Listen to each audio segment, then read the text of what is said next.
Hello, and welcome to the podcast that wanders and is lost. We may be lost and maybe a little sick, but we arrive precisely when we mean to. Good job, us. I am your host, Melissa, and I'm joined tonight by Luke and Riley. Hello, gentlemen. Hey, glad to be back. How's it going? I'm good. How are you guys? How are we feeling this evening? It's been a week-long head cold mixed with just exhaustion, but yeah, I'm here. Doing okay. Partied a little too much the past few days, so I'm feeling that a little bit. Got it. I'm going to throw in, I've got a bit of a sinus infection thing going on, so there's me, and noticeably absent, having a worse week, sort of, than all of us. Bailey is not joining us this evening. Yeah. Unfortunately, she had a surgery on Friday. Nothing alarming, nothing to concern. She's just Pre-scheduled. Pre-scheduled. Yeah, just not able to be ready for this episode, and we're a little late with this episode already. So we will get through this one, and we will be back doing the next episode, which has already came out in a couple days. Yeah, so we're ignoring that one completely this evening, to the best of our ability. And tonight, our episode here at Wanders and is Lost is Come Sail Away With Me. That's what we're titling this. We are recording on October 2nd, 2022.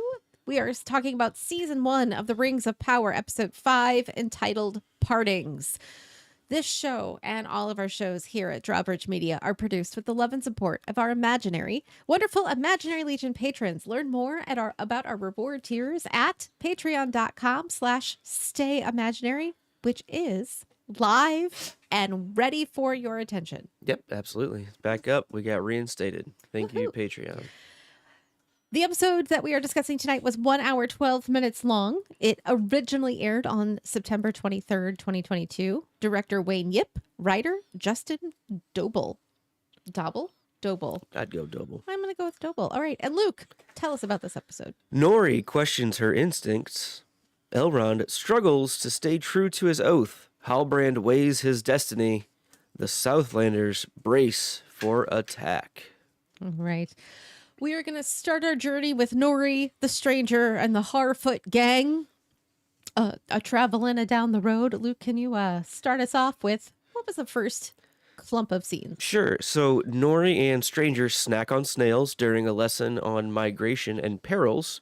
Poppy carols during their travel montage. Creepy-looking people find the remnants of the stranger's landing site.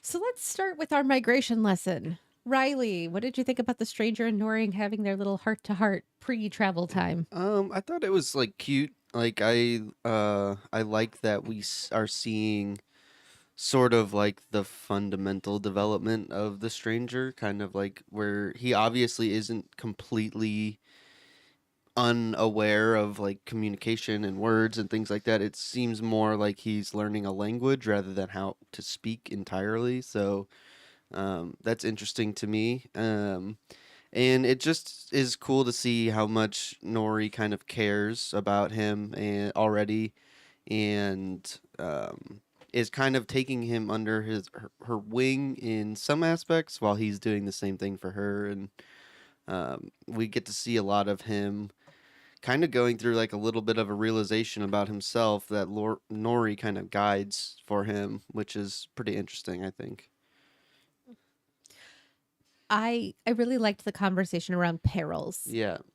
And am I a peril? And could I be a peril? And am I like that fundamental, am I a good guy or a bad guy? And then not knowing about yourself. Mm-hmm. I liked that inner struggle we see for the stranger who you just want to give him a hug. Yeah, I really like this group right now. I like seeing those two working together and, yeah, getting him up to speed with who they are, why they're doing what they're doing. And, yeah, that might have been some of the original hesitation from all of the other Harfoots that maybe some of them think he would be a peril because he's putting those dots together, right? Mm-hmm. Like, why would they be afraid of me? Maybe they think that I'm a thing. Am I a problem? And I think she does a good job of reassuring him of like, no, like, I want you here, and I think it's going to work out. Yeah. And then we get a travel song. Kind of a theme song for us. Yes, I know. It was great. Talk more about that. What do you mean by a theme song for us? Well, being the podcast that is wanders and is lost, a big portion of the song was not all those who wonder or wander are lost. Yeah. I So just- first of all, it's like we knew. Yeah. We did not. But we can pretend. Mm-hmm. Callbacks to Lord of the Rings, anybody? Oh, certainly. Yeah. Yep, absolutely. I thought the whole montage was really well done. Poppy's singing voice was awesome. I mean, I thought that was really well done. And I also like that Nori's father kind of puts the onus on her of like, hey, let's do this thing that your mom used to do. Like, give a nice remembrance to her and give Poppy a thing. Like, hey, you're in our family because you chose to stay with us. And like, it was just a really nice moment that she kind of hesitates a little bit and then just does it, right? And I thought it was a really good come together moment for all of them with this newfound, hey, we got to catch up to the rest of the group kind of moment. And yeah, all of the intertwining map to landscape shots were super well cut. I thought that was Yeah. really neat. Very helpful. Like, Yeah. too.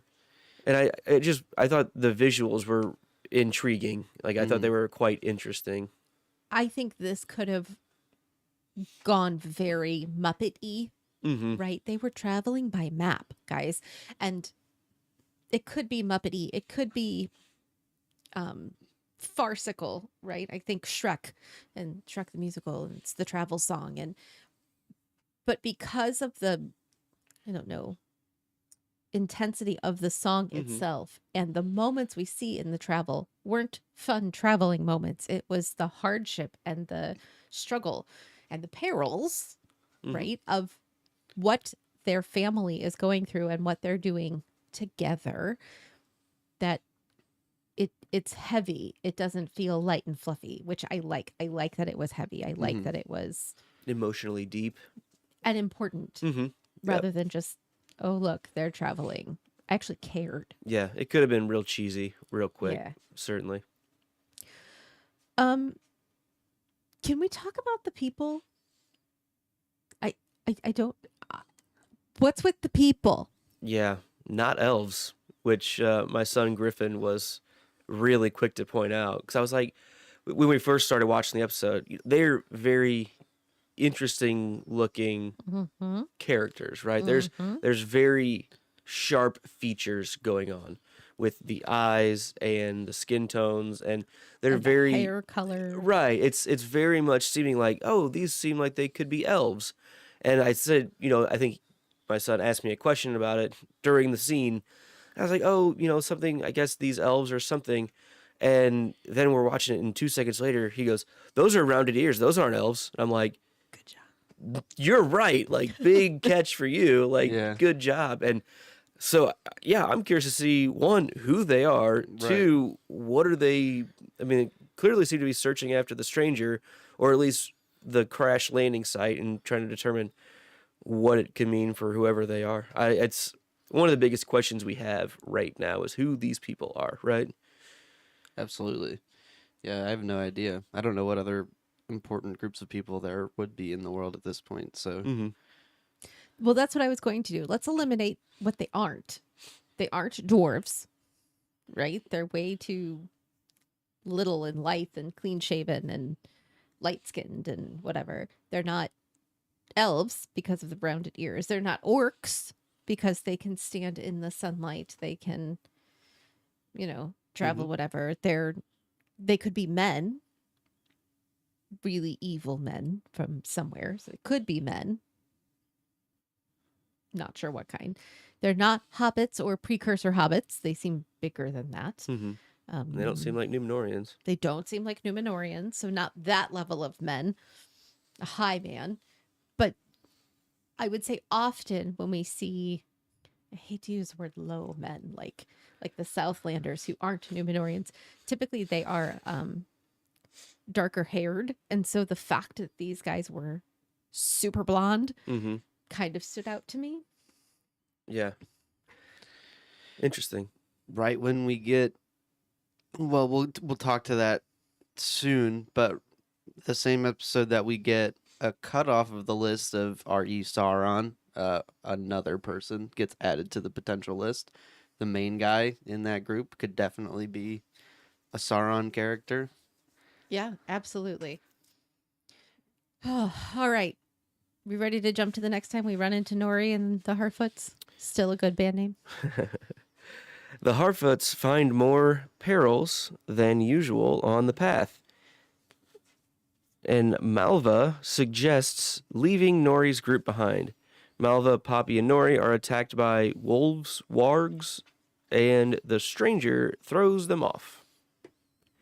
So I see, Melissa, you have those written as question marks. Are you uncertain if they're... Yes.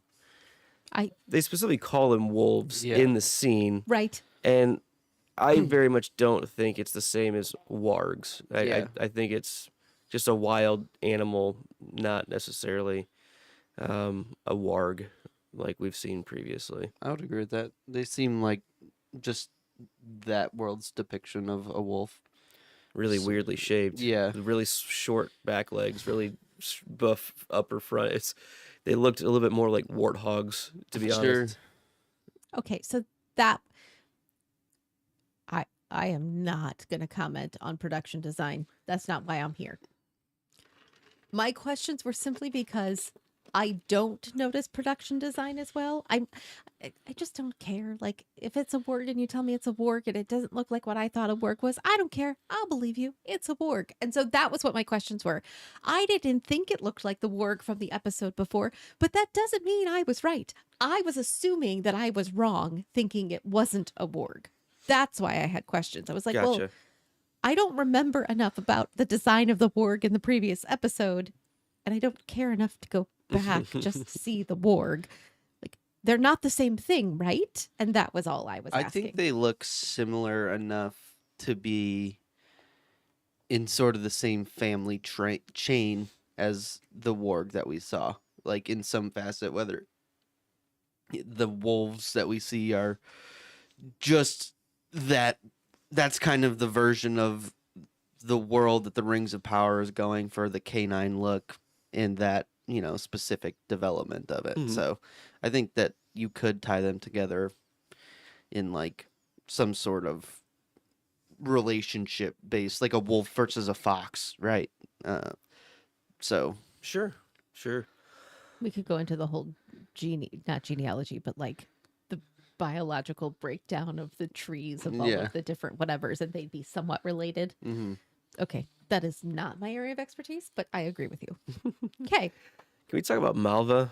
Yeah. And basically saying, why aren't you leaving them behind? Clearly, the stranger is the one causing all of this problem. All these trees are dead. What's going on here? Why are you not leaving them behind? Take their wheels. Let them figure it out for themselves. A bit harsh. It's very harfootable of her to just be, hey, cut off the potential danger and hyper self-preservation, right? Like, that's what it comes across as, but man, that's cutthroat. Like, even more than kind of what we've seen previously, it feels like. Yes.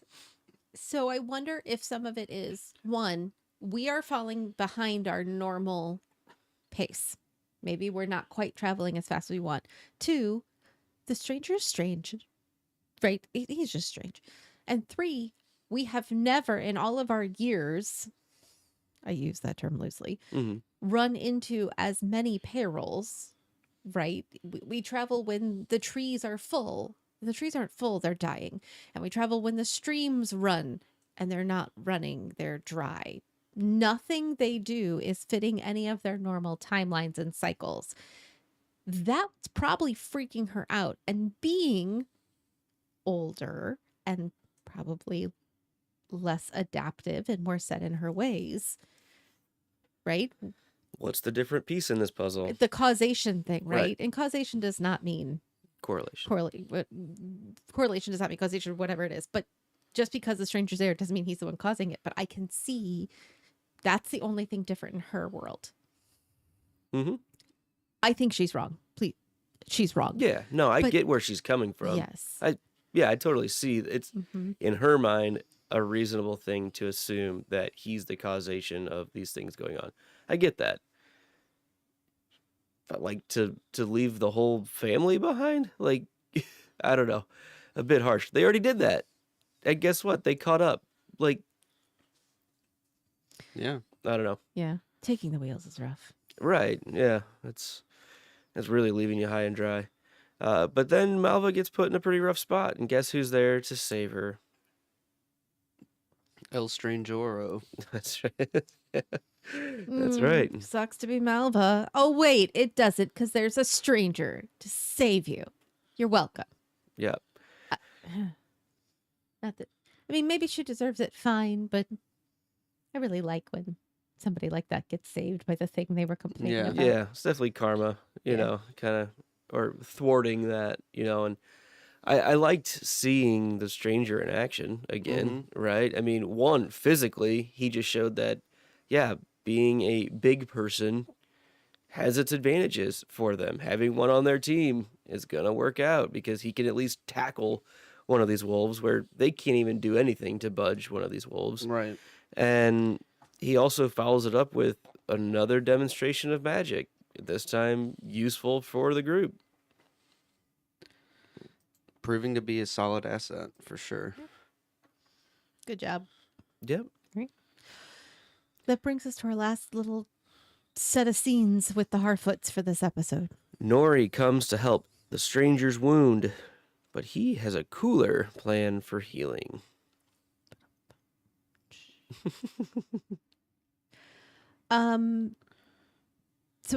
Start by, so he can heal himself-ish. That's what he's doing, correct? Yep. Well, It seems like he's treating the wound with ice as you would normally in today's standard. there's a couple things going on here. I think it's interesting because we kind of skipped over it in the last scene, but this is a perfect time to talk about it. The wounds themselves. You know, it happens after he uses magic and smashes his hand down on the ground. Looks like there was a little bit of maybe blood from just hitting the ground, but there were black streaks all up his arm. Yeah. And it seemed like that was almost like an evidence of using whatever magic he has, like a byproduct that it probably hurts. So basically, there's a sacrificial cost that goes into what kind of magic he's using, right? Whether it's blood magic, whatever, there's a cost, right? A physical toll on his body, which I think is important to see, Yeah. because magic should always it shouldn't just be free. Right. There needs to be a cost, and I like that they're going that angle with it. And having him be able to go and do this self-healing magic or whatever this is interesting because it's more than just the ice, because it also pulls all that blackness out of his veins. So it's not just like, oh, I've got a swollen forearm and I'm going to Yeah. ice it down and Like get, What it looked like. and get the swelling down. But, you know, I'm glad he can. I'm just wondering what the cost is for him to be able to do this too. Or if the water there made it more possible. If he can, you know, manipulate other earthly substances to that benefit kind of thing. Maybe the water has a power that he can utilize there. Well, maybe it seemed like he was very like mentally focused on whatever healing spell he was, and he put himself at like a pretty vulnerable angle, you know, like he was stuck with his arm in the water and like Not responding not to her at all. responding to Nori. So like maybe it's not necessarily a physical cost every single time he does magic, but if it's something that's like immediate or like powerful right off the bat, maybe that's where it comes into play more, you know. It could be a difference of different kinds of magic too, Yeah. different branches. You know, maybe this physical attacking kind of thing takes a physical demand on you, where a healing one could be more naturally easy, but it takes more time. Yeah. Yeah, I don't know. Interesting. I think Riley and I could talk about the theory of magic Yeah. in what we've seen for hours. So I'm just going to quote Once Upon a Time, the TV show, all magic comes with a price. absolutely, that's a good show. I like that show. I was thinking about rewatching that again soon. We started that at my house. Did you? Yeah, Layla's gone down quite the path with it. Cool. That's a good show. I recommend that one. All right. And Like that was it. That's all we got. Well, right along with that, Nori. Nori gets her hand kind Yes. of stuck in the ice, and it freaks her out. Right? Well, yeah. It gets stuck, and then once it kind of explodes, and she gets thrown back, and that scares her. It's the first time we've really seen her be hesitant around trusting him. It seemed Yep. like it. Not that it's going to sink their relationship, but this wasn't the best thing at that time for her. Right. And it's interesting to have, maybe some of that scared part come in, because naturally she should be a little bit of afraid, but because she knows that maybe he can't control it all the time, and maybe this is the first time it's directly affected her one-on-one. So yeah, it could change, at least briefly, their relationship a bit moving forward. Yes, part of me wonders if this is the first time that she's recognizing that it's like, not that he's dangerous, although he is dangerous, but the fact that he actually is a danger to her, which is something that I think everybody around her has kind of said, like, he could be a danger to us, which I think was Malva's point, right? Like, he could be dangerous to us. And yes, the stranger saved her, but you don't know this person. Part of me has that mom thing of like, yeah, it's great that you've met this new friend, love interest, whatever, but you don't know this person. You have no idea what's going to happen, but the kid doesn't listen to you. And so they go through with whatever this new relationship is. And the minute that something happens to the kid, oh no, I can't believe he would ever XYZ to me. Like, even though I don't think it was intentional, I don't think the stranger, I really don't think the stranger is a bad guy. I think he's got good intent with what he's doing, and he just can't control it. I think that's what happened there. But, oh no, it happened to me. And Nori's like immediate reaction, her flight, or freeze was to flight. She's like, I'm out of here. Which isn't going to help the relationship she's building with the stranger, but I see where it's coming from. Certainly. People have been telling me this, and I've been fighting against them, and all of a sudden, oh no, it can really hurt me, and now what do I do? I'm just going to escape. Yeah. Totally agree. Other thoughts about this before we move Excited along? to see where they go from here. All right, let's head south. Yeah. So we're gonna head over to Arondir, Waldrig, Bronwyn, Theo, Adar, and the orcs. So first up, Bronwyn calls for aid, and Waldrig answers with a resounding no. The Southland people split up in half. So Bronwyn tries to be king-ish, right? Acting king, At least taking charge. right? Getting something done. Boss lady Bronwyn. And they were like, okay, but then no. So like half the people were like, okay, okay. The other half were like, hold on. No, we're going Right. to do this. What do you guys think about that scene?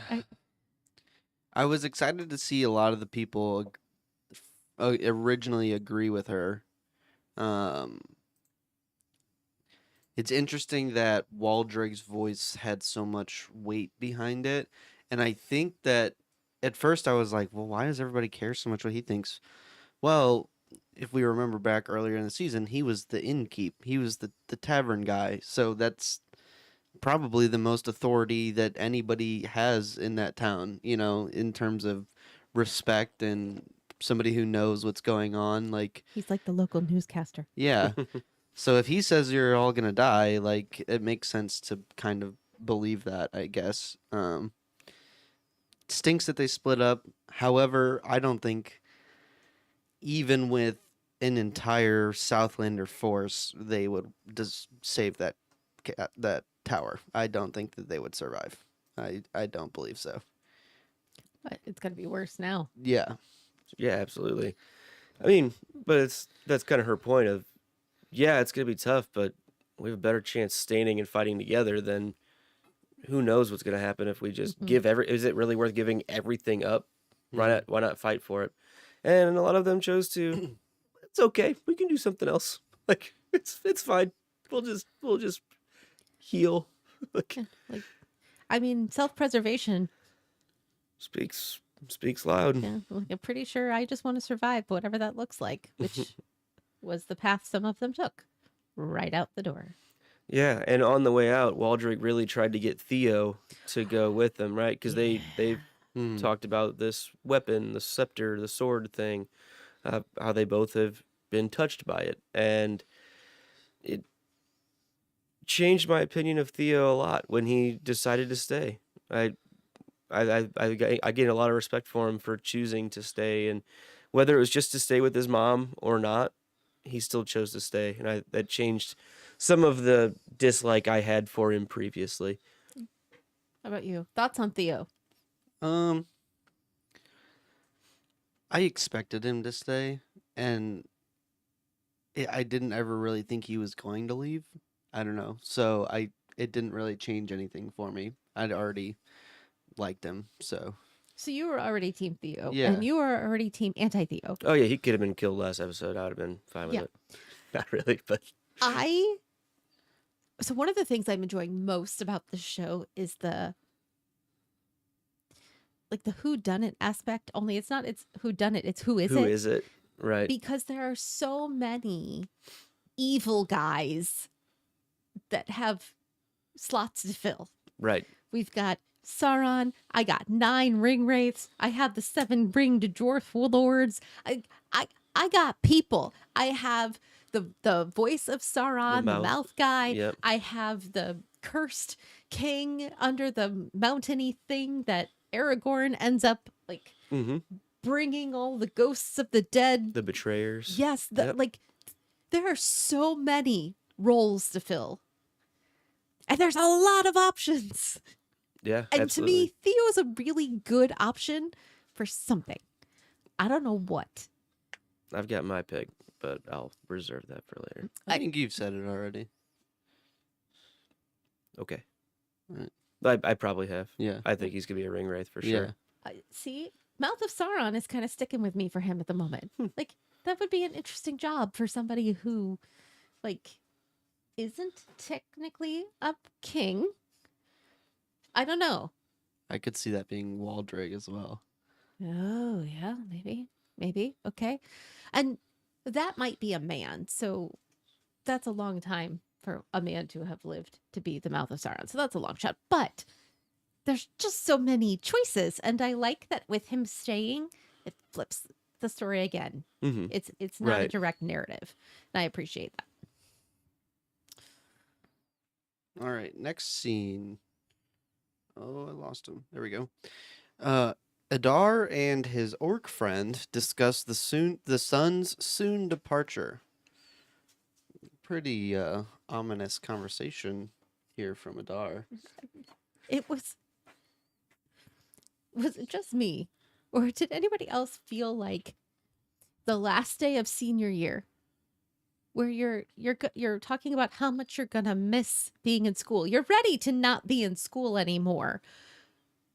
But you're reminiscing over the bittersweetness of the thing you're about to lose. That's how Adar felt to me, only he was talking about sunlight. Right? Or did I read that scene completely wrong?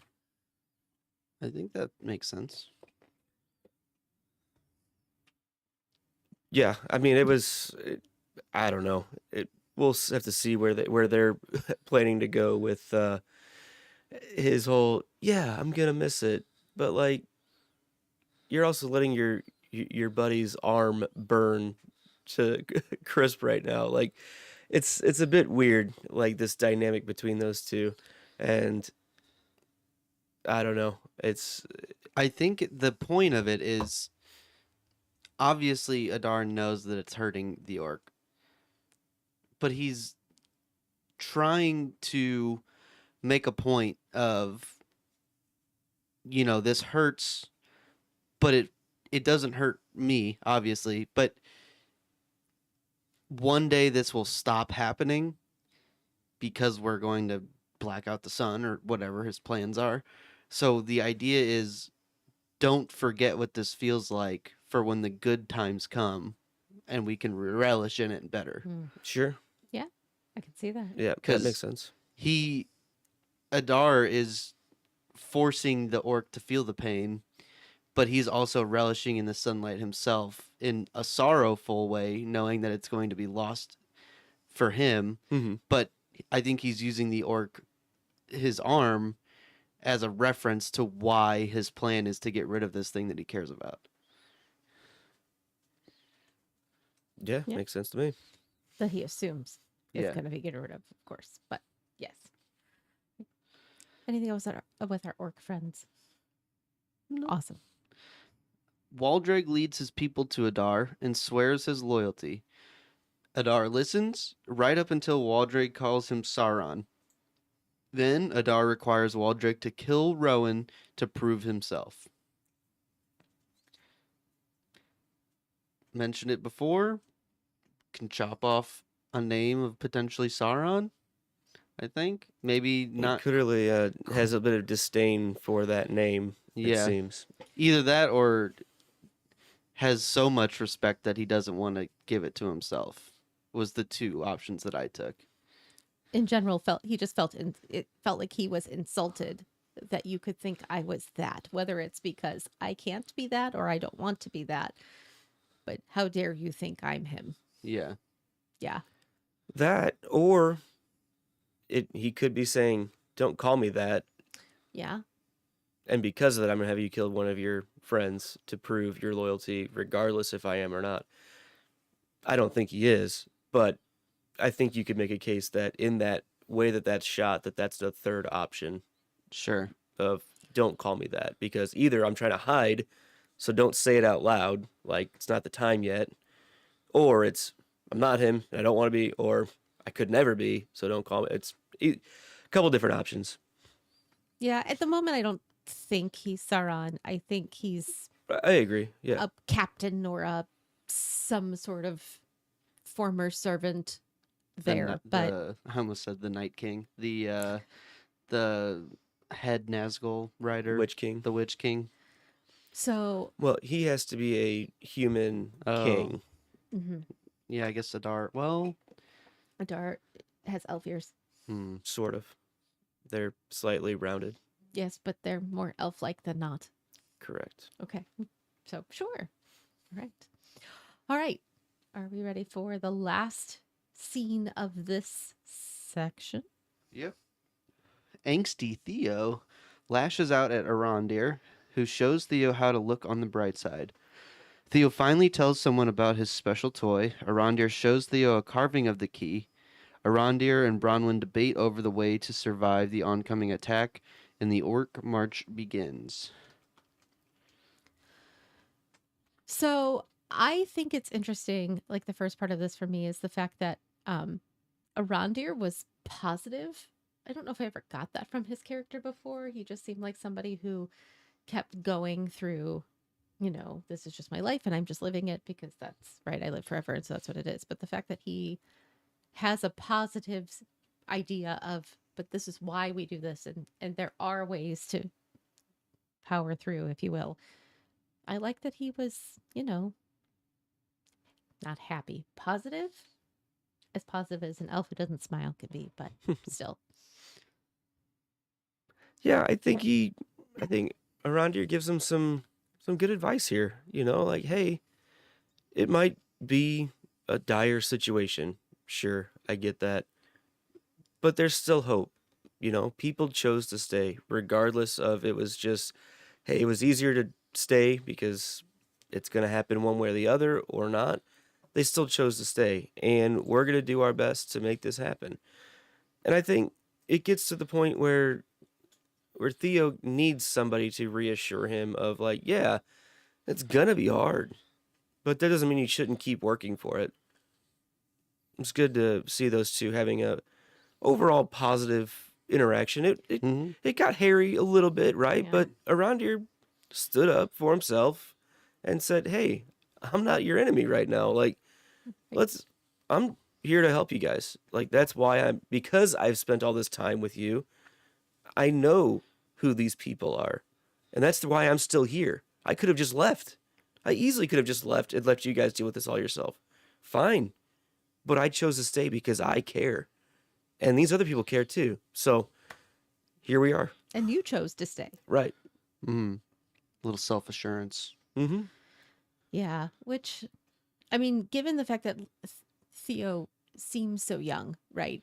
One assumes he's teenager E, that it makes sense that everything is kind of negative because it's all doom and gloom, and he is young, and like that's his whole world is now Mhm. this.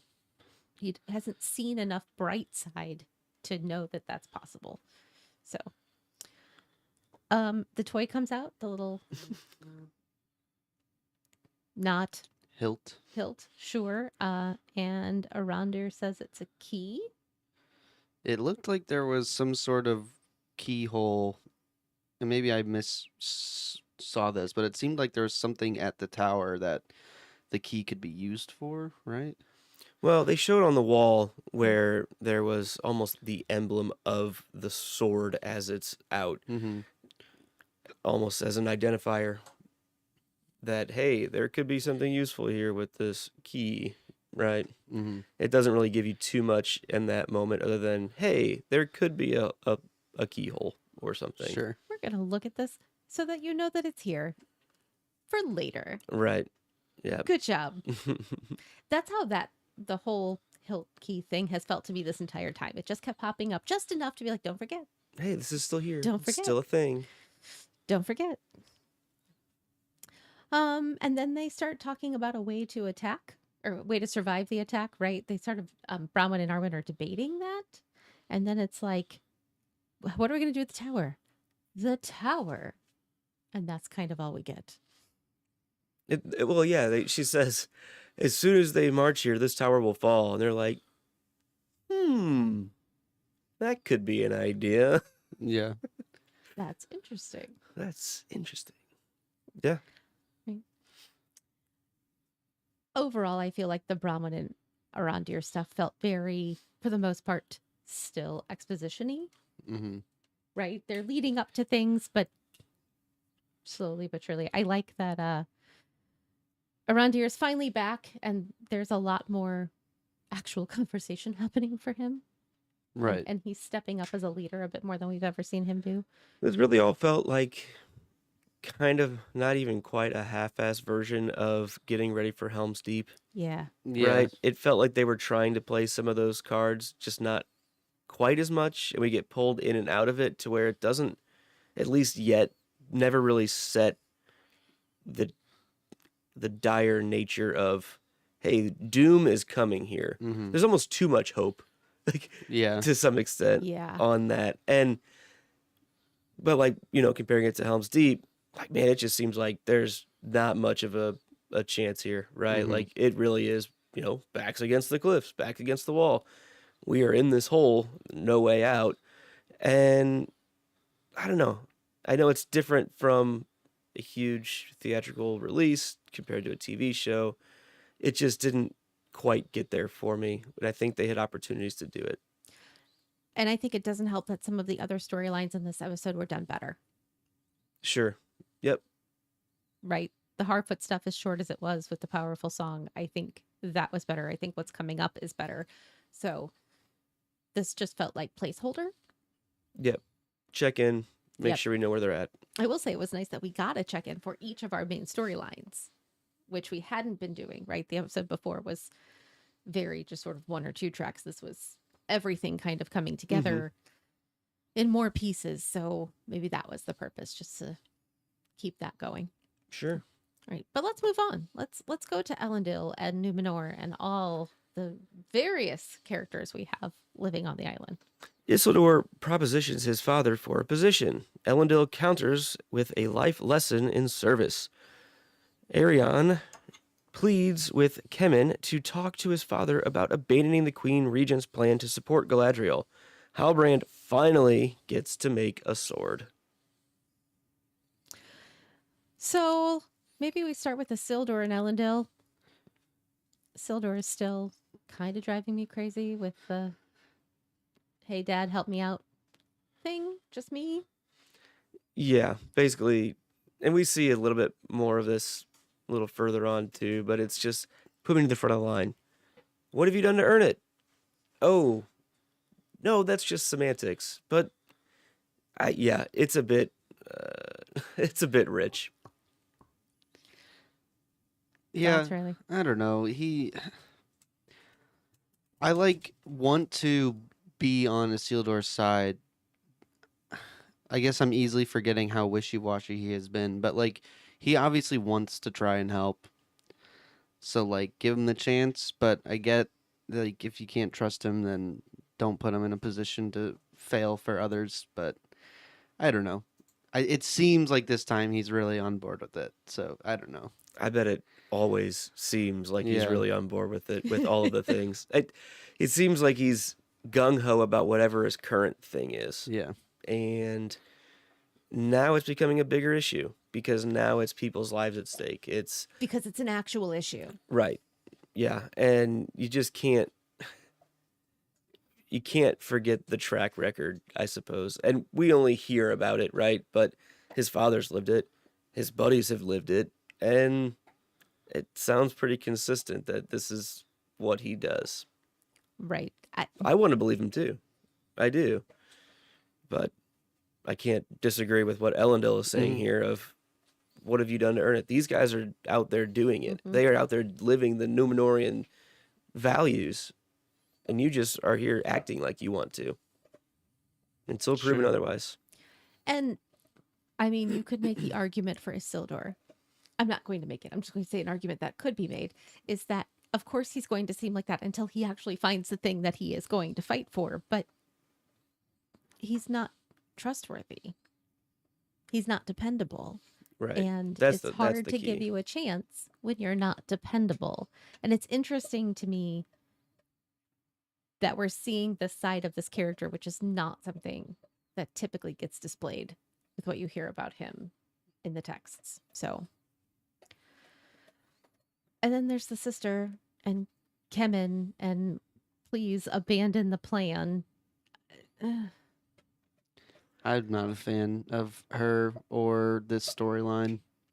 I'm ready to leave Numenor and follow the ships, and like they're just giving us more exposition of characters that I don't think are gonna matter, but they probably will. Yeah, she definitely has had a few sips out of the new regime of Numenorian society, right? And she seems to really be on board with everything Farazan is saying behind the scenes, but she doesn't understand why he's not preventing this whole thing from going on. So she forces Kemen's hand to say, "You need to go stand up to your dad and tell him this is a bad idea," and that goes well.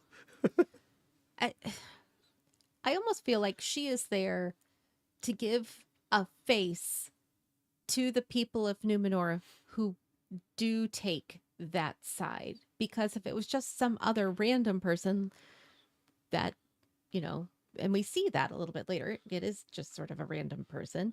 And that was last episode, right? With the caller on the stairs saying, "Hey, we need to say no." Mhm. And Yep. nobody cared. So maybe it's, we'll care about this person. And I don't, because I, like Riley, just want to get off the island. Let me off. Yeah, pretty much. I do like seeing Halbrand getting his opportunity to show his craftsmanship. Yeah. It was just neat to see him in his moment, in his element, enjoying what he was finally getting a chance to do and create a new life somewhere else, find a spot, and just stay out of the way. I hope And that works for him. and the it was funny to see like the reaction from the other smiths when he finished his sword. It looked like they were like blown away to me. That's what it seemed like. Like he had done a stellar job, which was cool. He's obviously skilled. And how could somebody from Middle Earth do something as well as us? Oh, Mhm. wait, he can. So then we move on. Halbrand reports his knowledge to the Queen Regent, and Galadriel and discovers Galadriel's put words in his mouth. Galadriel offers him a crown and he declines. Yeah. So at first they're talking to the Queen Regent. The Queen's like, of course. And when we go, we're going to get on the boats. And he's like, we? Yes. Galadriel said your plan was to come. And he's like, huh. Okay. I really like Halbrand. I'm team Halbrand, even though he's going to end up being, the Witch King or something like that. Um, I just, I like that he's smart enough to play the room, but goes and defends himself later to her and say, that was not cool. And you did this to me. Of course, then she gives it right back and says, and let's talk about what you did to me. Mm-hmm. So, I don't know. Team Halbrand. Yeah, I like that she kind of throws it back on him, saying, well, if you look at it this way, you're getting everything what it would look like people would think you'd want. Some might say you've used me. It's hey, flip it on its head for sure. And I just appreciated her kind of putting it back on him, saying, I know this isn't what you want, but I'm not going to tell you it's probably what's going to happen. So. And you're going to look good when that happens because it's going to look like you planned all this. Right. I like that he leaves this little symbol Mm-hmm. and she His grabs little pouch. it. He has the last word in the scene. No, I'm not doing it. Go without me. Yeah. For how not stubborn, but how much he believes in this side that he's taking really frustrates me with what ends up happening at the end of the episode. But Yeah, I can see that. But again, let's just get off the island. I know. All right. Let me get to my favorite part of the episode. Go ahead, Luke. Elendil holds a training session and Galadriel is a guest instructor. Kemen implores his father, but Farazan has grander plans. Miriel tells the king of her plan, but he warns her not to go to Middle-earth. Let's talk about the training session, the sword fight. What were your thoughts on that? It was okay. It was solid. It's a little, I don't know. I get that they're in training, and I get that Galadriel is a really old, commander of the forces for the elves and is very skilled. It just seems a little unbelievable to me to take on 6 people at a time and not get touched except for barely. It was very staged for me. I'm very critical of on-screen battles, so it can be cheesy really easily for me. And there was some really cool stuff in it, but it just seemed a little overplayed. I think you could get the same point across with 3 people. I don't know, three versus 1 instead of 6. Yeah, I just think, I agree with you. It was very staged, right? Obviously, there's choreography. Yeah. I think the purpose was to show that, one, the Numenorians are not as good as they think they are. They don't know what they're up against because she's not just saying, this is how you sword fight. It's, this is how you kill an orc, which they've never seen on Numenor. You don't even know what that is. So let me tell you how to do it. And then she's Galadriel, right? This is warrior princess Galadriel that we have seen this entire show. She is the one who is going to know how to do it and has been the commander of the troops. So I think getting a chance to remind the viewers of that, because it's been a few episodes, is not a bad reminder. Right. Yeah, it felt very, I think stage is a good word for it. It reminded me of, again, we always try not to get too much into comparing it to the movies or other things, but it felt like a lot of the things that we saw in the Hobbit films, which were kind of cheesier at times. It was very much more, hey, let's show off some really cool things, and it gets a little, you used the word earlier, farcical. And this, I think they do a good job of making it interesting as if it was something done on stage, right? A stage choreographed thing. And it just isn't as natural as some of the other things that we've seen even in this show. But it's not terribly surprising that they do this to show Warrior Princess Galadriel again, and just remind us that yeah, it's a totally different ball game when you're fighting the Northern Army's commander, Right. Sure. and you're just the first day on the job, and you think you're big and tough and strong, and yeah, it got the points it needed to done. I think she let him cut her to get to get him something just for showing that, um, hey, we need a named character that's going to be a higher ranking soldier in this army. But we'll see how it goes. It was fine. So let's move on to Kemen going, "Hey, Daddy, change your mind." Stupid, bad scene. just silly. Which part in particular? Because yeah, Uh, I mean, we get to see what Farazan's great plan is, right? Oh, he's gonna help this Southlander take the kingdom back, and he'll be forever in our debt, and then we can really take control of more and more and more. and trade routes and money and fame and glory, and Yeah. that sounds like the Farazan that I read about. But I've been trying not, you don't want to bring up too much of the Right. books, but like, he's not a good guy. Not a good guy at all. And it was nice to see them starting to hint at that. It was but- more, I guess, bringing it back to Arion and Kemen coming to him with this, and the son of the father being like, "What are you doing? Like, come on, do something different. Like, stand up for us." And he's like, "I've got bigger things going on. Just because you haven't figured it out doesn't mean it's not there." Mhm. It felt a little sloppy on how they did it, using his son Kemen to get this point across. And But- then using Elendil's daughter to get him there too. Right. It- Yeah. It's just going back to that side of the story that I don't really care for at all. Nope. It's soap opera-y. And But that was Numenor. I mean, I get that, but I think we could have shown Farazan as just being a bad dude in other ways. He's still the Jafar of Numenor to Oh, me. Like, absolutely. yeah. No doubt about that. And then Muriel goes and talks to her dad. Then he freaks out. Because Yeah. go ahead. I was just like, it's weird.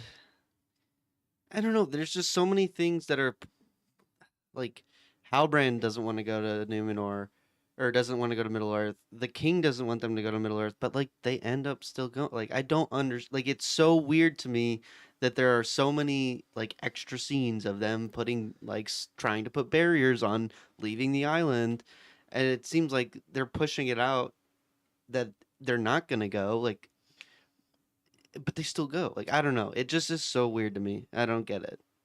What all these roadblocks are for. I think just to show the political nature of Yeah. and the cutthroat stuff of, hey, we disagree, but you don't get to choose. So, Because they go. but like as soon as they asked for volunteers, everyone in the square was like, "Let's do it." Yeah. Woohoo. Like, it's, More volunteers than they know what to do with. Right. Ugh. I don't, and we never get resolution about the king saying no either. Yeah, he had some premonition, right? Great. He's having premonitions.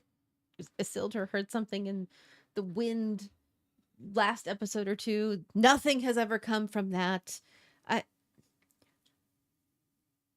I read a thing that the show creators have said they have their 5 seasons kind of plotted out, and things that won't be resolved until season 5 are being planted now. But if these are the things that they're planting, I'm annoyed. Yeah. It's almost too much planting and not enough actual things happening most of the time. I did Mhm. like the sword fight, but that's just me. Okay. Next scene here on Numenor. Valadil and Antimo hear Isildur's apology, but do not agree to sneak him onto their ship. Kemen sneaks onto the ship to burn it, finds Isildur stowing away, and the ensuing struggle blows up the ship anyway. Farazan and Galadriel debate the plan. Queen Regent gives herself the night to choose a path. So I like the buddies, Yeah. particularly Valendil. I do not appreciate his name because that's really like Elendil's dad's name. So that's weird to me that they gave him that name, but it's fine. So it bothers me every time. I'm like, they just gave him a name. It's a Numenorian name. They pulled it off a book. I guarantee that's what it is. Right. And he's obviously more important now, so they gave him an important name. Mm-hmm. Good job, showrunners. I like the apology. Not really the actual apology, but the scene around the apology. Because they're like, dude, that's just you. Like, you're just this guy. I don't know. They seem like they know him better than he knows himself. That feels very true in a friend group. Yeah. I don't know. That was the most important thing that happened there. I don't really care about the boats blowing up because it didn't change anything. Yeah, Really. it did because Isildur saves Kemen from a fishing boat next to it as it explodes. You know, they kind of get in cahoots about this kind of side fake story. One, because neither one of them want to agree on why they would have been in the water right then. So it's kind of self-preservation on both, but it ends up being the reason that Isildur is able to go. He kind of shows to his dad that he's able to do stuff and he's going to put himself in danger to help somebody else. It just seemed like, you know, he was able to get his spot on the ship because of this moment. That's the only outcome. Sure. And Kemen just looks more like an idiot. I mean, I'm fine with that part. Because please be an idiot. Like, please let people notice that you're an idiot. We don't really see him again for the rest of the episode. So we don't really know what people think of Kemen after this moment. It works out for Isildur. Not sure I trust that, but good job. Sure. Good lie. It was a well-placed lie. Right? CYA. Then Farazan and Galadriel sort of debate back and forth as, you know, opposing advisors do in front of a leader. We should do it my way. No, we should do it my way. They only lost one ship. Because again, barrier. We're trying not to go. Oh, we're going to blow up a ship, but it was only one. So, like, we're still okay. No wreckage, okay. And then, you know, the queen's like, I'm going to sleep on it. Yeah, meatloaf. Let me sleep on it. Yes. Baby, baby. That might have been a better name for this episode. Ah, that's okay. That's okay. We'll save it for another time. All right. And that was kind of it. She's like, nah, I'll worry about it tomorrow. And they do worry about it tomorrow. And they do. Okay. Galadriel pleads again with Halbrand, but we learn he bowed to Adar to survive. Galadriel also shares backstory. I appreciate the backstory. I like knowing why Halbrand has issues. I mean, we knew he had issues, but I like knowing what his issues are. Okay, so he pledged allegiance to the bad guy of Middle-earth, whatever. And now he feels bad about it, so he ran away. Run away, run away. Fine. Yeah, I'm glad we have some sort of telling backup story as to why he's not there. You know, we've been questioning that since we met him, right? Even well before we found out that he was potentially king or whatever. And what is this guy's motivations? Like, why is he so intent on not going back? You know, why is he so avidly wanting to stay here and stay under the radar and not be seen and find a place in the world when it sounds like he's got a place in the world? But now we realize he's doing the same thing that Waldrag just did. You know, he agreed. It's interesting to see the advanced timeline of what we're seeing in the other storyline where, you know, Waldrag and his group are just now, you know, having to kill somebody to be allegiant or allied with Adar. Who knows what Halbrand had to do in order to stay allied, and there must have been a reason that he escaped and he doesn't want to go back to that, you know. So it's a little like foreshadowing but also backstory at the same time. It's really interesting, those two stories being placed in the same episode. Right. Yeah. I mean, there's clearly supposed to be a counterpoint there Yeah. of like, hey, this is the choice that the other side is making. Mm-hmm. So And it's something that we see even thousands of years later in the Lord of the Rings. I mean, there have been humans allied with Sauron all throughout. I mhm. mean, that's what we see that, Sam and Frodo are watching as, we talked about this last time, The right? Oliphants The and Oliphants the men on the and the coming up. ships. And Yep. so this is not new.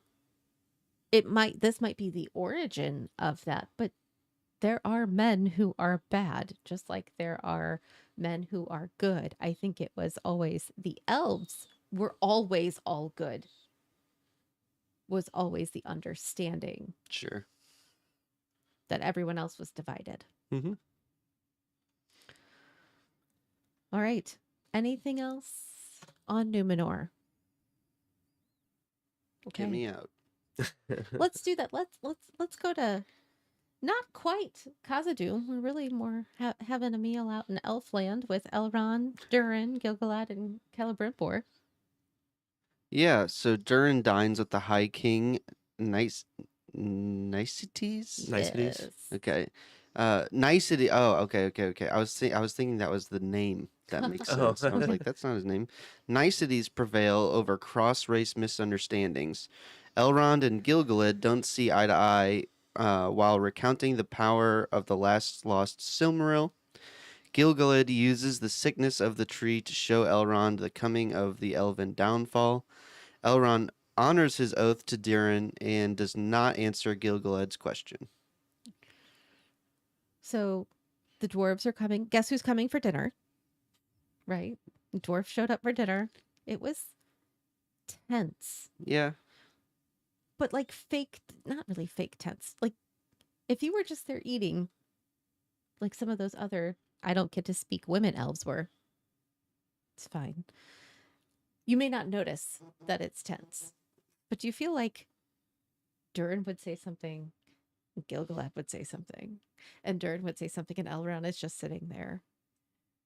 Everybody be nice. Yeah, it was Mhm. certainly a contentious thing to they're gauging each other, right? They're very much testing the waters of, hey, what do you know about this without saying this? Why do you have this table? It's a sacred rock from certain depths and That we you know, use for tombs and right, like ceremonial. and at the same time, Gil-galad pulls it back. I was like, oh, how have you guys been so much more productive with your mining than ever? What's going on there? And they're trying to feel each other out and get some information. It's a power move from both of them, Mhm. right? And Elrond knows both sides. He sees everything going on, and is just like, let's just not cause offense. Can we just do that? Can we start there? Let's do that. Like, this is just a dinner, guys. It's just a dinner. Hi. Oh, we can send you the table. It's fine. They're just mining. It's fine. It's fine. Right? Yeah. You feel for Elrond in that moment. Um, Especially later when he calls out his High King of like, dude, why'd you do this to me? Realizing finally that he was being used, Mm-hmm. Right. which felt very obvious. As soon as he said it, it was like, well, you didn't know. Yeah. There was obviously a backstory. Mm-hmm. You didn't ask No, we have this project that we're gonna work on. Like that we again, need done by by spring. right? Yeah. Should have been questioning a little bit more, but I think he was excited to see Durin initially, and then yeah. So here we are in And the look, I fallout had of this that. special job that was given to me, and I haven't gotten a special job yet. And Right. Got a yeah. chance to prove myself. Yep. All those things, certainly. So the story with the tree that has its roots in the lost. I stopped paying attention when it started looking a lot like the Three Brothers animation Mm-hmm. from Sure. the last Harry Potter movies. I was like, I don't. Okay, I've never heard this before. I don't even like. This was the part where my Tolkienness was like, I don't think I trust that, but whatever, I will suspend my animated belief for this is where the story is going. Okay, cool. Mithril's important because it's the light of whatever. And now we have to save all the elves. Thoughts? I thought it was interesting that we had brought up, you guys were assuming it was the lost Silmaril, right? Mm-hmm. In the earth, the one in the Mm-hmm. earth, right? And they're kind of saying that's what it is. Is Mm-hmm. is the angle they're taking at it. And every bit of mithril that you find is from that as well. So in some ways you were right. In other ways it just is just playing on several of these key Tolkien terms that people know a little about. The real average watcher if has heard of mithril, Yeah. or readers have heard of, they've at least heard the Silmarillion. They're like, oh, that's a big complicated book. Might not know what the Silmarils are, but it's a thing.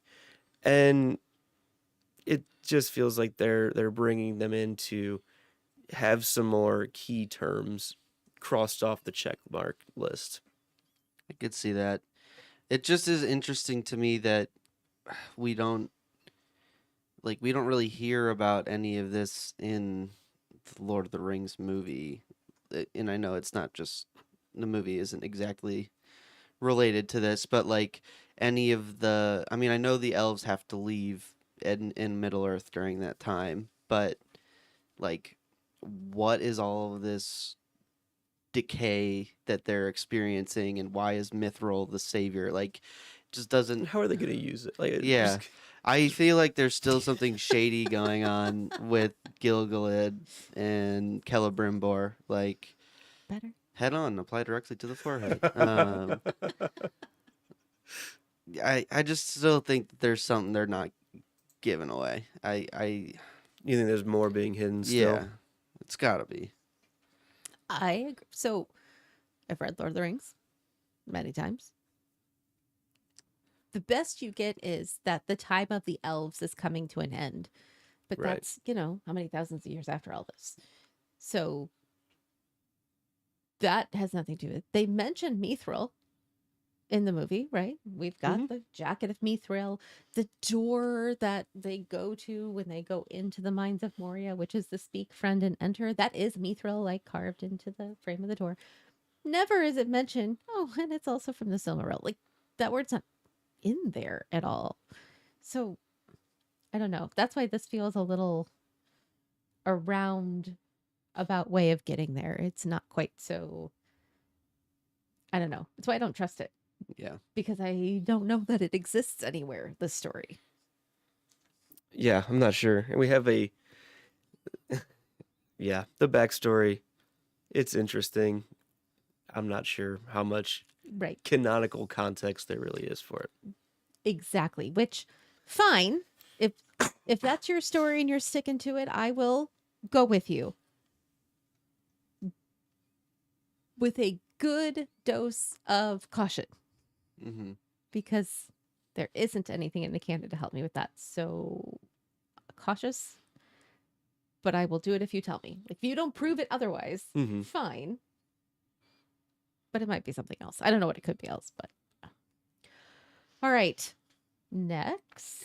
Celebrimbor admits being part of the deception of Elrond and reveals to him why Mithril is important for the survival of the elves. We kind of were already Yeah. bringing Yeah. this up as well. I mean, I don't trust Celebrimbor either, though. Nope. Even though he apologizes. Also sketchy.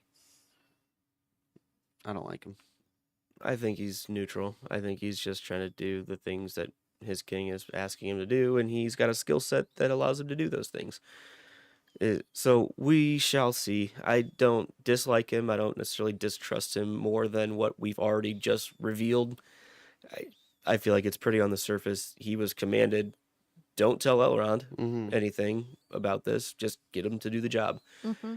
And unfortunately, that's where he's at. He's definitely still looks creepy. Melissa still has the issue with him being old, and that's completely fair. Well, he's less fair than other more fair elves. Anyway, It's, just in fact, non-fair. non-fair. But I don't necessarily think he's nefarious himself. I think he's been commanded to do his job. He also brings up Elrond's father again, and That's manipulative. Yeah. That feels manipulative, certainly. So here are my issues. First, issue 1. I would like proof that's more than just a tree with black lines, that the elves are fading away. Show me an elf who is fading. Please. Right. I would like some How are physical you proof. testing this? Yeah. Yeah, like, oh no, a tree has black lines in its leaves. Therefore, our race is done. It's a bit of a leap. I'm missing the connection right. there. Yeah. A bit of a leaf? No, it's a bit of a leap. Yes. So I don't have that connection. Second, and I get it, this is just me. I am holding Celebrimbor's family against him. So his father is one of the 7 sons of Fëanor who all swore this giant, like, revenge oath over anybody who holds a Silmaril against, away from any of them, the actual sons of Fëanor. Mm-hmm. So I inherently don't trust him simply because of his father and uncles and grandfather, which is not fair of me. I realize it is a bias I have. I am inherently biased against Celebrimbor before the show even started. I also know that he tends to be the maker of other things, which doesn't help me either. I am very biased against anything Celebrimbor says, does, or whatever, and I think he's miscast.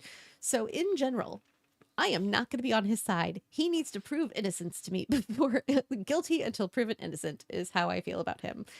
But I realize that is a Melissa issue and not necessarily a fair and impartial judge. So I should not be on his jury. Yeah, you would be kicked off. I would. As opposed to using the evidence being presented currently. Yeah. All right.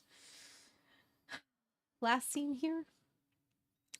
Elrond puts the fate of the elven race into the hands of Durin. Durin starts the journey back to Khazad-dûm to help get the mithril, but they still have to convince the king under the mountain. I like this scene. I like this scene. I That was love nice. Durin. Yeah, it was funny that he made up the stone table thing. I like that Elrond knew that. Yeah. Well, at least tell Disa it's from me. No, You're pushing your luck, Elf. because you know he wants to go tell her the story of how he won the table. Mm-hmm. Come on, that's going to be a good story, Absolutely. right? Hey, I snuck this out from. I was gifted this by the king because I kind of pulled one over on him. Oh, listen to this. The day Durin tricked the High King of the Elves. Mhm. Yes. I appreciate that Durin, that instead of breaking his oath, for the most part, that Elrond has put that power in Durin's hands, that he trusts his friend enough to say, like, whatever you decide. Because I'm not going to break my oath to you. Mhm. So that's a point for Elrond, right? Absolutely. Yeah. I'm not terribly surprised, especially with how their relationship has been shown these last 3 episodes or so. And it was good to see that maybe Elrond learned a few things from Durin and Disa while he was at Khazad-dûm, right? Of kind of the time period differences, but I like seeing Elrond put the power of everything in Elrond's world Mm-hmm. in Durin's hands. And it's also kind of neat or odd maybe that Elrond doesn't really know specifically what would happen if they don't do this. He's like, "Oh, we'll just eventually slowly fade away and become wisps of spirit forever." It's like your buddy's gonna die in like 100 years. Like this could happen 30,000 years from now. It's like Right. for all you know, like he doesn't know that it's gonna be Mm-hmm. within the next 2 years, the next 200 years, the next 2. It could be the same scale that they always would have had. Right. I don't know. It was Because the only timeline we're getting is spring, right. which And I what's still that don't based know. on? Yeah. Right? There's It's just the rate that this virus is taking over this tree or whatever is going on with it. right. I don't know. Okay. Again, Like it's a tree virus. Right. There's a tree virus in my front yard. Not gonna lie. You know what? I'm not turning into nothing because my tree's got a virus. whatever. I don't have the connection with the plants and whatever the elves do, as we have seen. But still, come on. All right. Anything else here? Khazad-dûm, Good Gurn, scene. Gets the good scene. table. They go. Gets the table. Now we got to talk to dear old dad under the mountain. That's going to be that's an issue for a different day. Yep. Absolutely. All right. Guess what time it is? Every episode we have a final scene, and this happens to be this episode's final scene. Final scene. Here we go. And we're back to Numenor, Riley's favorite place. Yay. But it is the best part about Numenor because we're gonna leave. Halbrand is summoned by the Queen Regent. Numenorians cheer the departing fleet, and Isildur is actually among them. Galadriel boards the ship where Halbrand is waiting, and Elrond gives the command to set sail for Middle-earth. My favorite part of the conversation was when we left. They did a lot of leaving. I feel like we've been leaving Numenor for a while, Yeah. and I think we actually pulled it off this time.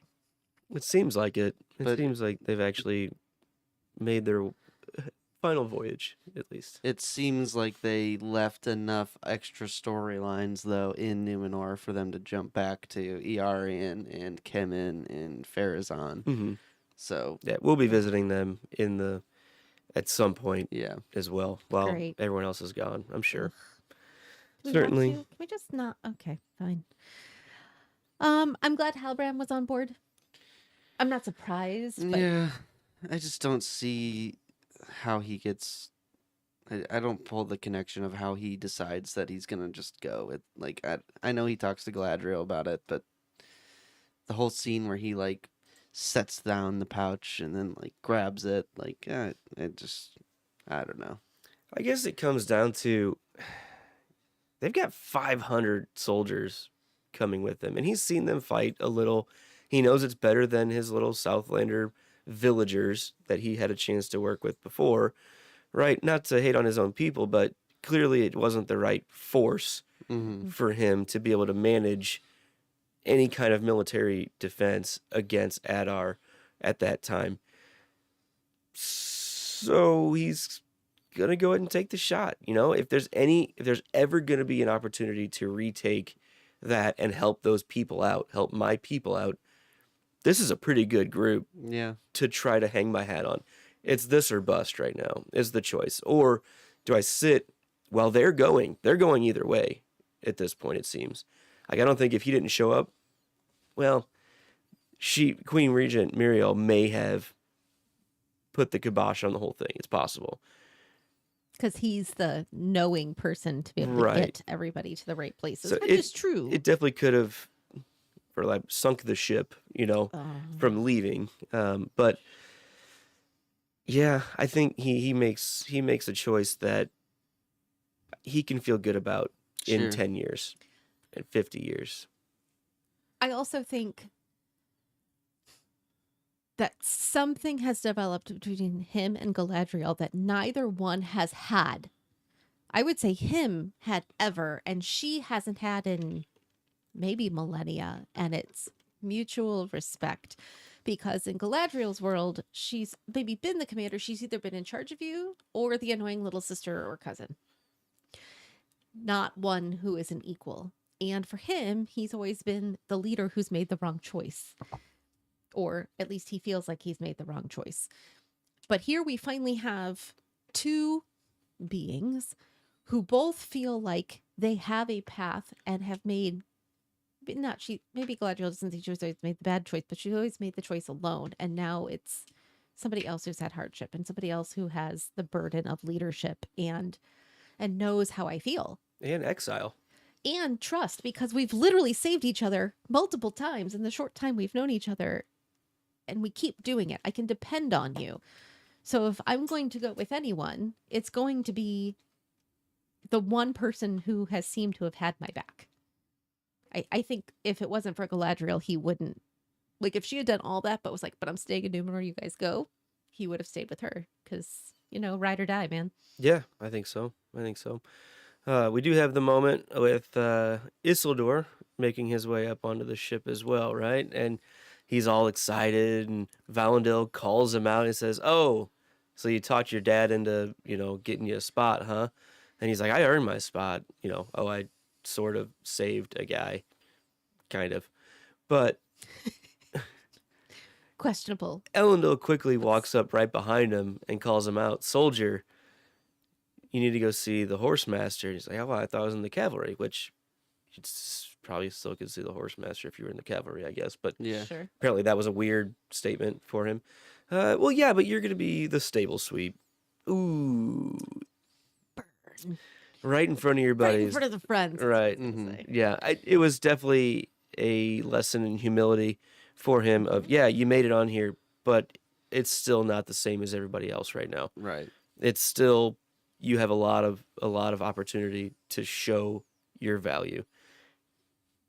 You're gonna have to work your way up to getting there, to getting that opportunity and the trust for us to even want to give you the opportunity by doing the things that no one else wants to do. If you want to be here, prove it.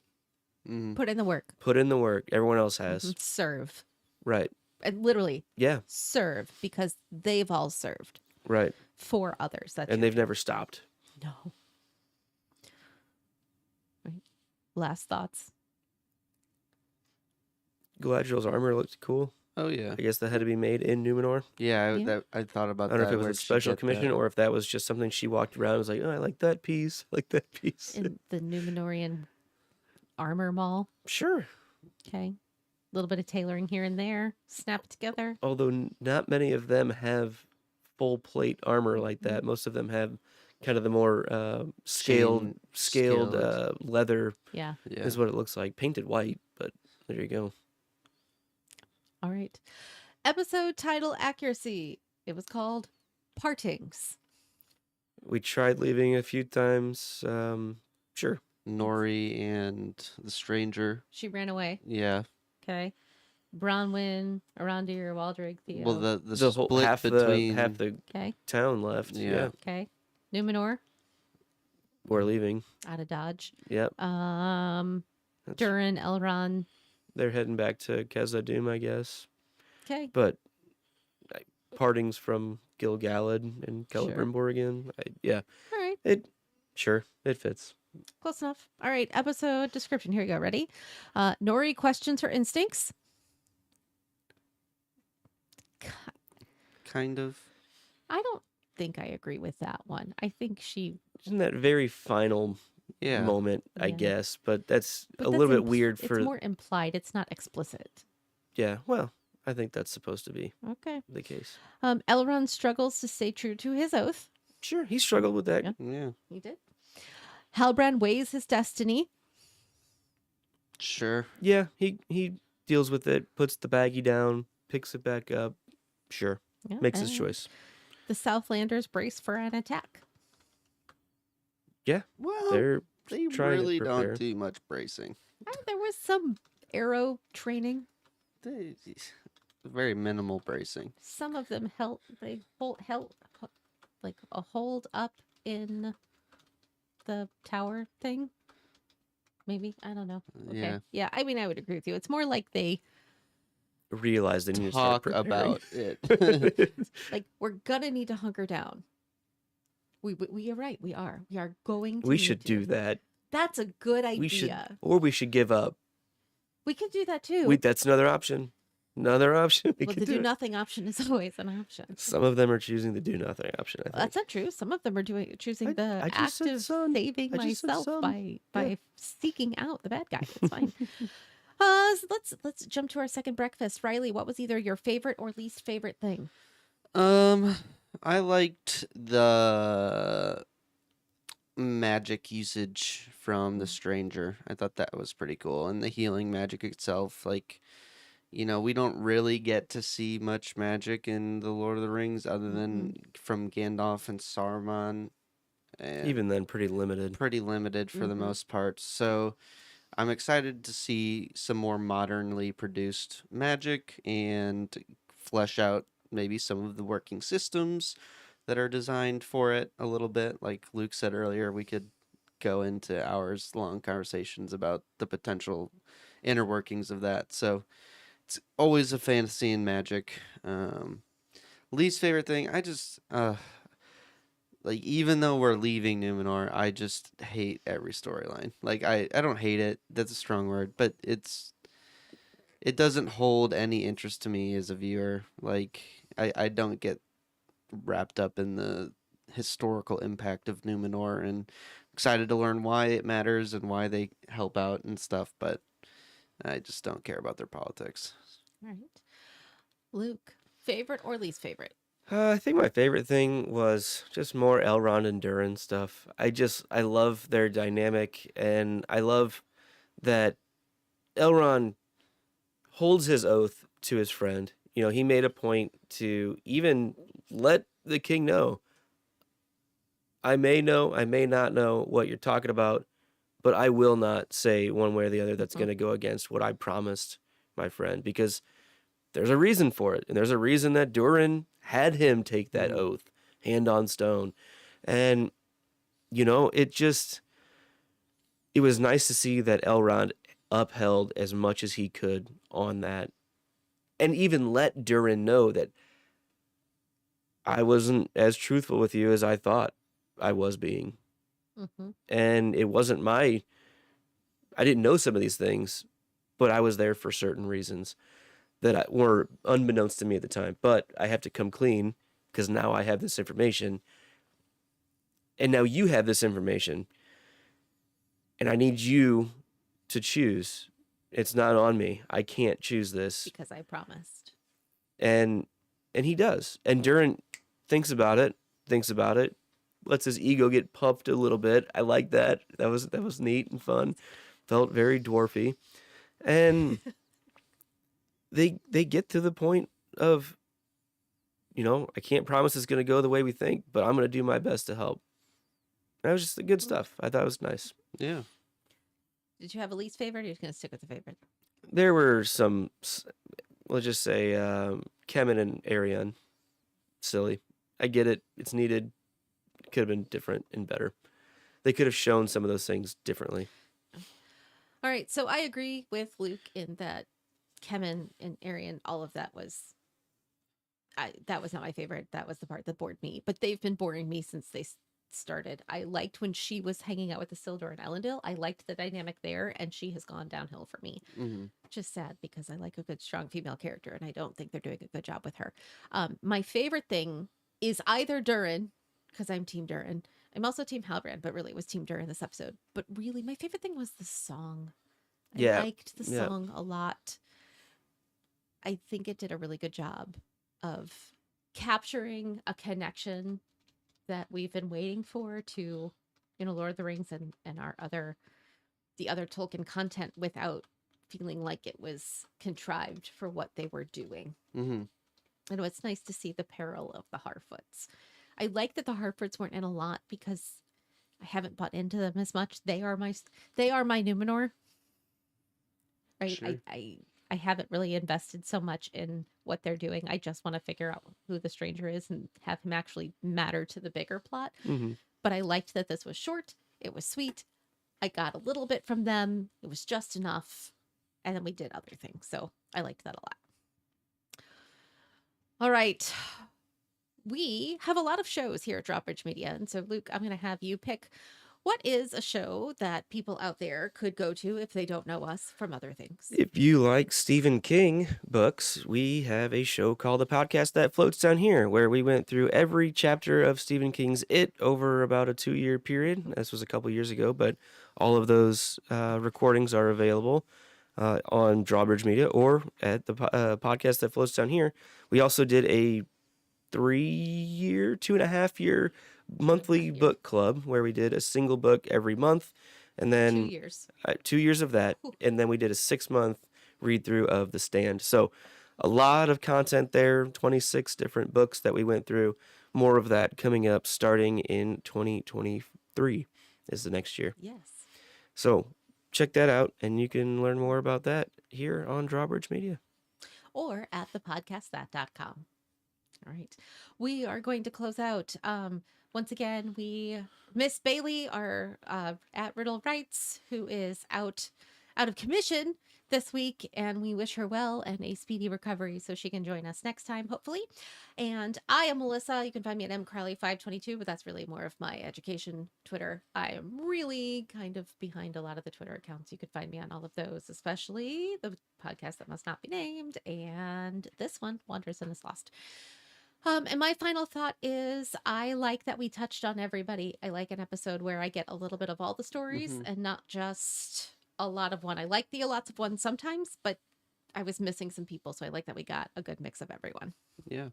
Right. Riley. Hey, I'm Riley. You can find me on Twitter at HoagieOnRye. And I am optimistic about the next few episodes, more so than I have been about these previous 2 or 3. So I think we're going to get some really exciting stuff, and I'm hoping for more magic, more Darksaber Theo, and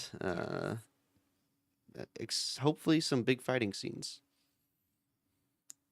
I like a good fight scene. Yeah. I also like car chases, but I don't have high hopes for that in this show. Harfoot wagon chase. Okay. New hope. Got it. All right, Luke, who are you? I am Luke. You can find me at Luca Ferocious on Twitter and Instagram.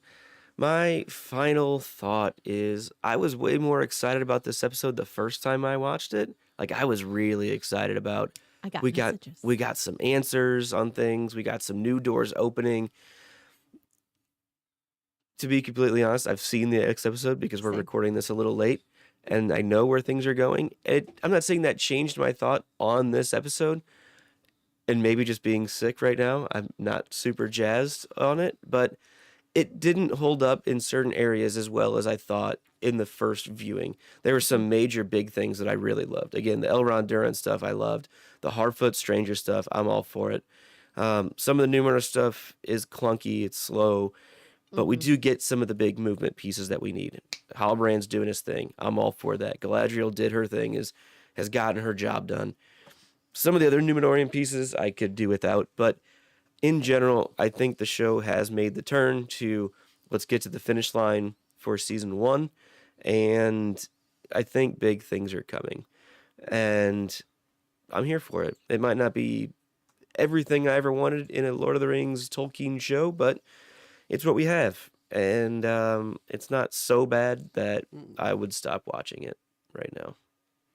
Same. Yeah. There's enough good stuff in there. Yeah, for sure. Regardless of messing with timelines and characters potentially showing up in time periods that they're not supposed to be there. And we'll see. I mean, that's what we said in the show, right? We're not here to overanalyze and nitpick. We're trying to focus on what happens on screen, use a little bit of extra context, but not full deep knowledge. So yeah, we know it's being like we get it, but on the surface is the area we're taking this. How is the show for its show's sake? Right. As opposed to the bigger fit right. in the world. So. Or else we'd just be frustrated like everyone else. Right. and I feel it. I'm just playing a different role here. Right. All right. So thank you to those of us who have joined us in the live stream. I know we are doing it slightly differently than our typical everyday schedule. So I know we're a little off. Thank you for being here. If you are interested in helping out this show and all of our shows, please become a patron for us, right? We appreciate everyone who is. You can find out more at patreon.com/stayimaginary. And you can find out ways you can help this show and other shows, not just on Patreon, but at our website at thepodcastthat.com/support us. We are on Twitter at Wanders and Lost and Instagram Wanders and is Lost, just because we like to make things difficult. You can also send us an email at wandersandislost@gmail.com. We would appreciate it if you would subscribe, like, rate, and leave comments on iTunes and on YouTube. And don't forget to hit that notification bell. And until next time, stay imaginary. Thanks.